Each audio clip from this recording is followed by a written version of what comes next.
Welcome to Guide Guru. We hope this video helps. In this video, I will show how to get weapons stash Cayo Perico.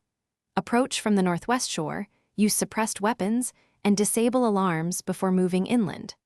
Start by casing the perimeter from height and mark patrols, then pick a route that keeps you out of open sight.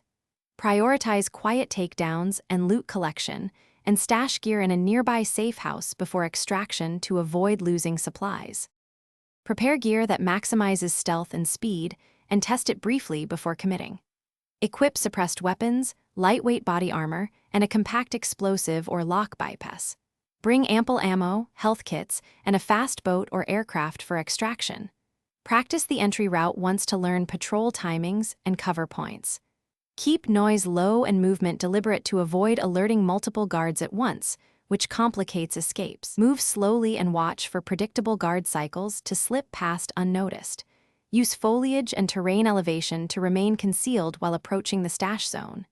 Create distractions with thrown items to draw a single guard away from a cluster. Once at the stash, clear the immediate area, gather essential items first, and then return for heavier loot with a planned extraction. Always have an alternate route if things go wrong. Thanks for watching. Consider subscribing if we helped you today.